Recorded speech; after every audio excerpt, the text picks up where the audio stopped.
सीमा ल्याएर है best marks ल्याउनु भनेको सबै ल्याएर हाइएस्ट मार्क्स ल्याउनु ठुलो कुरा छैन है। तिमीले 50 मा 50 ल्याउनु पर्छ फिजिक्समा भन्ने कुरा छैन, त्यो हो हाइएस्ट मार्क्स भनेको।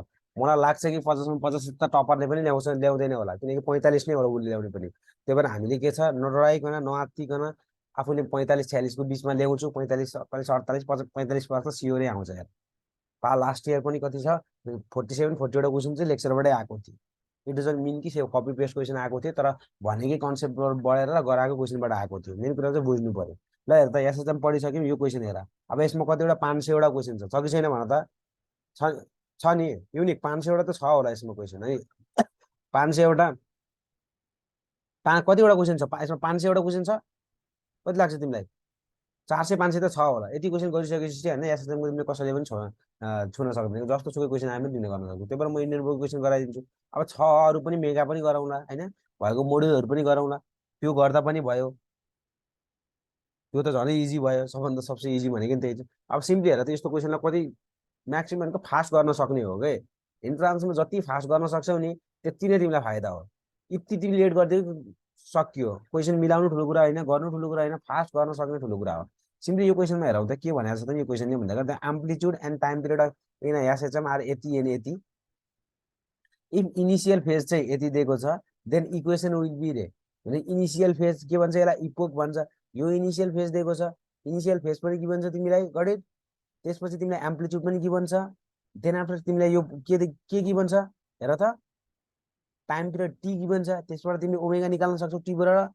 टी 0.4 सेकेन्ड छ, ओमेगा निकाल्न सक्छौ। के हो सर ओमेगा भनेको 2 पाई के छ टी। ठिक छ, ओमेगा तिमीले यहाँबाट निकाल्न सक्छौ, निकालिदेऊ। फ्याट ओमेगा पनि निकालिदेऊ। ओमेगा यहाँ टी के भन्छ यहाँबाट निकालिदेऊ। इनिसियल फेज यो पाई/2 रेडियन दिएको छ। इनिसियल फेज भनेको कति छ, पाई/2 रेडियन के भन्छ। अब इनिसियल फेज पाई/2 रेडियन भनेर बुझ्नेले के बुझिहाल्छ, मोसन चाहिँ कहाँबाट स्टार्ट भएको छ, एक्सट्रिम पोजिसनबाट भनि नै हाल्छौ बुझ्नेले। नत्र भने के छ, साइनको टर्ममा लेख्छौ भने प्लस यो गर्नु पर्यो, कसको टर्ममा लेख्छौ भने केही पनि गर्नु परेन। मलाई लाग्छ कसको टर्ममा धेरै लेख्छौ होला। ल ओमेगा निकाल त सबैजनाले, ओमेगा टी निकाल त। ओमेगा टी भनेको त के हुने भयो, ओमेगा इन्टु टी हुने भयो। ओमेगा भनेको कति छ, यो इन्टु यो डिभाइडेड बाई यो गरिदेऊ न भनेको 2 पाई/0.4। अब यस्तो तिमीले गर्न सकेनौ भने मल्टिप्लाइङ बोथ साइड बाई के गर्नु पर्यो, 10 गर्नु पर्यो। यो होइन 40 हुन्छ, माथिपट्टिको 20 हुन्छ। यो भनेको 4 हुन्छ, माथिपट्टि 20 भन्छ 5t आयो नि। 5 ओमेगा 5 पाई टी आयो। That is the this. यो चाहिँ करेक्ट एन्सर हो। साइनमा गर्ने होइन हरेकचोटि के हुँदैन, साइन चाहिँ करेक्ट एन्सर हुँदैन हो। यस्तो क्रिटिकल कुरा बुझ्ने हो के, यस्तो क्रिटिकल कुरा बुझ्ने हो। ल मैले कति फास्ट गरेँ, दिस इज अल अबाउट कि कसरी बुझ्ने हो। मलाई लाग्छ धेरैले गर्न सक्छ यस्तो, 90%ले गर्न सक्छौ यसरी। मेन कुरा भने के जान्नु पर्यो, प्र्याक्टिस प्र्याक्टिस प्र्याक्टिस प्र्याक्टिस जान्नु पर्यो। यदि मोर एन्ड मोर प्र्याक्टिस गर, हेर जस्तो क्वेसन पनि तिमीले सिम्पल तरिकाले गर्न सक्छौ। प्र्याक्टिस गर, बिना प्र्याक्टिस केही पनि पोसिबल छैन के। प्र्याक्टिस नगरिकन अब भन्छु बिना प्र्याक्टिस तिमीलाई गर्छु भनेर, त्यो पोसिबल नहुने कुरालाई मैले तिमीलाई कसरी भनिदिउँ न त।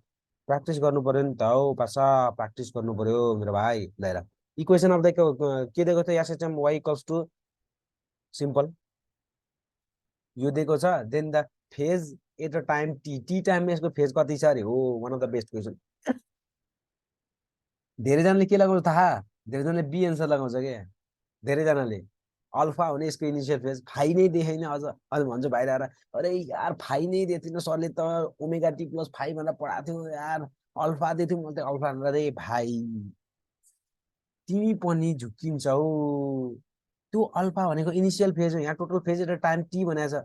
अभियसली त्यो भनेको त टोटल सबै होइन त, त्यो फेज भनेको त C is the correct answer. झुक्कियो होइन, C is the correct, B is the wrong, C is the correct answer. यस्तो क्वेसनहरू सोध्छ, यो कुरा ध्यान दिनु पर्यो, यो कुराहरू गर्नु पर्यो। लिएर धेरै क्वेसन छ यसमा, लास्ट अति क्वेसन छ। हामी मैले भनिहालेँ नि 500 प्लस क्वेसन छ होला। ल हेर न यहाँ यहीबाट यति धेरै क्वेसनहरू छ कि, यति धेरै क्वेसनहरू छ। जसले सपोज म तिमीलाई यहाँ यसको उमै गइदिन्छु। ल हामी एन्सर सिट हेरौँ न कतिवटा क्वेसन छ भर्खर थाहा हुन्छ। लिएर त यसको एन्सर सिट हेर न, यसको एन्सर सिट हेरौँ न यहाँ कतिवटा क्वेसन छ। यतिवटा क्वेसन हरेक हरेक पोर्सनमा हरेक टपिकमा यतिवटा क्वेसन गरेर कसैले छोड्नु सक्दैन। अब सबै क्वेसन लिएर एन्सर सिट यहीँ हेरौँ नि, त्यतिकै थाहा भइहाल्छ नि। हो नि यत्रो धेरै क्वेसन छ नि। हरेकमा मोड्युलमा 25 26 वटा 25 25 50 50 योसँग 25 75 योसँग 275 200 जति भयो। यहाँ हेर त लगभग यहाँसँग 300 यहाँ लगभग 400 भयो। 500 भन्दा त बढी नै क्वेसन छ नि। यति धेरै क्वेसनहरू छ हेर विद्यार्थी भाइ बहिनीहरू। यो क्वेसनहरू गर्ने हो, मोर एन्ड मोर क्वेसन गर्न सकिन्छ। यो सबै क्वेसनहरू के गर एकचोटि तिमीहरूले प्र्याक्टिस गर।